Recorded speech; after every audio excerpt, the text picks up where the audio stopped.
Tai sveiki, sveikinuosi iš Tokijo. Diena Kiote jau įpusėjo. Šiandieną mes Osakoje. Nuotykiai, taip. Pirma stotelė, aišku, yra arabika kava.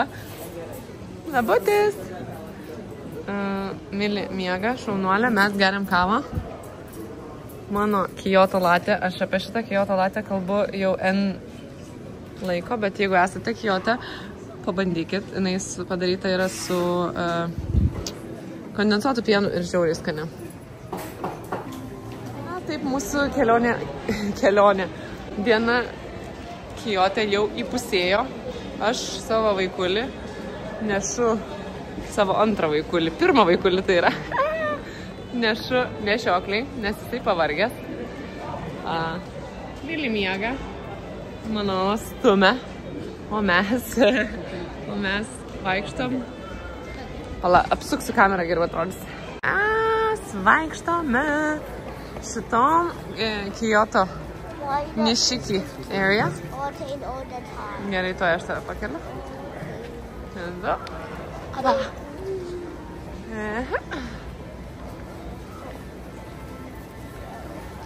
Čia galima rasti viską. Brolį mano pametėm vintage parduotuviai. Jisai yra lėtapėdis. Tai su juo sunkiau.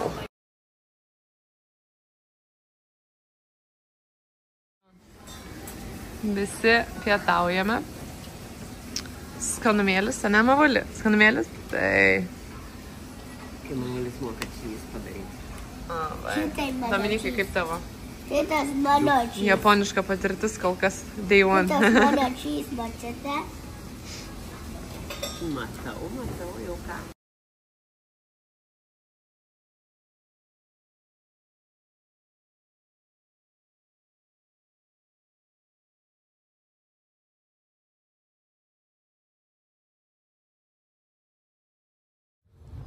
Tai nežinau, ar iš šito video suprasit mūsų nuotykius čia Japonijai, mano šeimos nuotykius Japonijai, bet nauja diena ir mes šiandieną esame Naroj. Atsargiai. Eisim žiūrėti besilankstančių briedžių. Taip. Mavalė, bet tu nori briedžius pamatyti? Nori duoti šitiem? Nori? Žiūrėk, imk dar vieną duok. Duok. Sakyk, itadakimasu.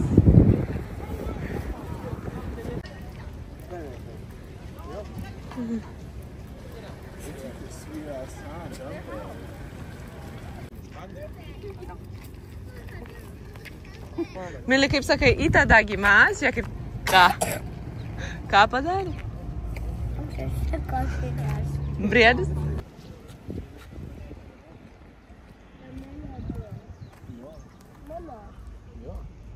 Aišku, po didelio pasivaikščiojimo ir truputį suši palikom baisų bardaką, nes su vaikais buvom, bet prisivalgėm daug. Mes pabandėm visokių nesąmonių, čia lietuviškas video bus. Kas tau labiausiai patiko? Net nežinau, viskas labai patiko. Maždaug, kad man nepatiko. Nato beans, fermentuotos tos, bet aš jau žinau, kad man jos nepatinka, bet pabandysiu galvau tik dėl jo, tai turėjau užspjauti. Jisai valgė ežį, jūros ežį. Įdomu? Jo. Geras skonis, bet keistas. Jūros skonis. Jo, jūros skonis. Bet šiaip tai viskas very nice. Nauja diena. Nauja kas? Kelionė, ne? Šiandieną mes Osakoje. Nauji nuotykiai. Nuotykiai, taip. Šiandien mes Osakoje. Atvažiavom su tikslu, nes reikia mano vaikam padaryti naujus pasus, tai atvažiavome Australijos konsulatą, bet iki tol ir po to truputėlį eisime vaikščioti. Tai pirmiausia buvom australiškai kaviniai, nes, žinote, vyras, vaikai pusiau australai, tai mes jau mokinam ir močiutę australų tradicijų. Geriam skanę kavą, susipažinom su dar vienu lietuviu. Šalia sėdėjo, kas yra crazy, nes Japonijai sutikti lietuvis nėra taip dažnas reikalas, bet dabar aš įrašinėjau, taip. Ir tada, bet sutikom lietuvis ir Kiote, kai vaikščiojom. Tai kažkaip mums sekasi. Tai va, tai žodžiu parodysiu, ką čia gero matom, kaip kol dar vaikas vienas miega, kitas dar nenervuoja.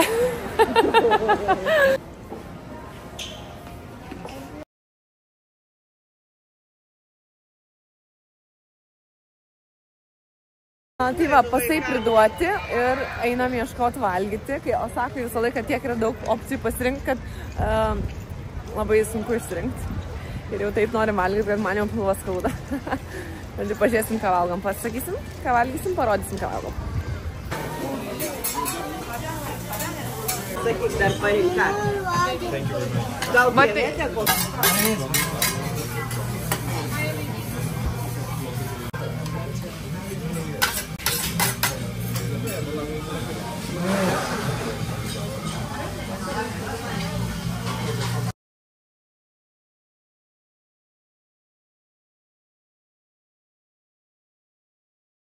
Gerai, ką pirksime desertui?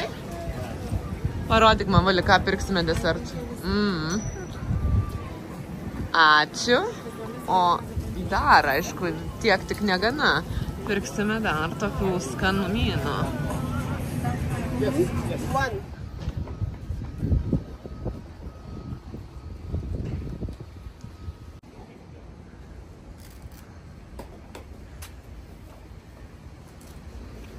Nauja diena, nauji įspūdžiai. Šį kartą mes esame Kijote, Gijono rajone, ten, kur geišos, jeigu jūs atsimenat, tokių sutikti čia labai reta, bet atėjom paskanauti mačos į tokią labai tradicinę vietą.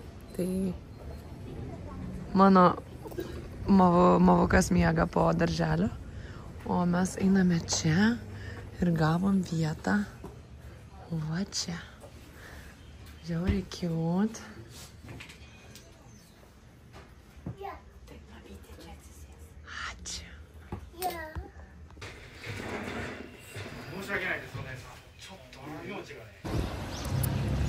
Oi, kaip jums arbatos ceremonija, žmonės, ar patikau? Very good.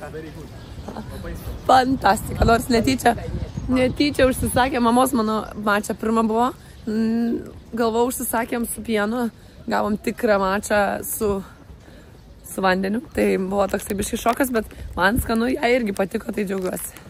Labai fainai, labai cute ta vieta buvo, tai nuostabu. Dar vienas autentiškas mūsų, kaip experiences, autentiškas mūsų potyris. Taip. Jo. Šiandieną lyja, bet ir pamiršau biškai pafilmuot, parodyti, ką veikiam, bet mes atvažiavome į Arašijamą, tai čia yra keli dalykai. Yra šiaip faina, labai turistiška gatvelė, yra bambų miškas, kas šiaip man asmeniškai nėra kažkoks wow fancy, nelabai man ten patiko.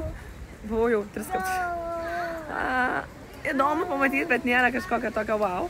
Ir tada yra Beždžionių kalnas, tai įlipi į kalną 20 minučių, kyli, visą miestą matai, 160 metrų virš jūros lygio ir ten gyvena beždžionės, tai mes buvom pažiūrėti jų ir pamatyti ir pamaitinti, bet pafilmavau tik tai stačiai, tai žodžiu, parodžiusiu, įkelsiu, biškai bus lėvas vaizdas, bet pamatysiu. Tai va, bet šiandien lyja labai šalta, o jau mano Mili taip nenori būti nešama, o aš ją visą kelią į kalną įnešiau. Paskutinį kartą, kaip aš buvau tam pas tas beždžionės, tai buvau neščia su Mili, nešiau ją pilve 7 mėnesių ir mamuką reikėjo nešti ant kupros. Aha. O šį kartą gausi taip, kad vis tiek ją nešiau. Nors ir 1,5 metų.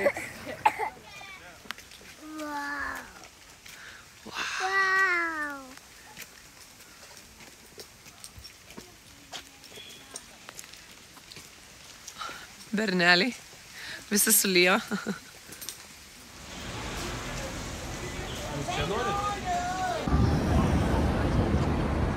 Tai sveiki, sveikinasi iš Tokijo, kur aš su mama, broliu ir aišku vaikais, kaip be jų, atvykome parodyti europiečiam mūsų didžiausią pasaulio miestą. Tai Kol kas tik atvažiavom su Shinkansen ir pavalgėm tailandietiško maisto dėl to, kad čia jau mano iniciatyva, nes aš biškai pavargstu nuo japoniško, bet wow, ta parduotuvė laukia, apie kurią aš nekėjau. Tu matai? Einam. Tik pamatėm tokią parduotuvę, kurią tik žiūrėjom tik tokią. Bet, ką noriu pasakyti, tailandietiško maisto pavalgėme ir apsistojame Šindžiuku, dabar vaikštam čia aplink, žiūrim, kas gero. Viskas gerai. Kas buvo? Tu nusiplausi po to rankytės, nebijok, žinau.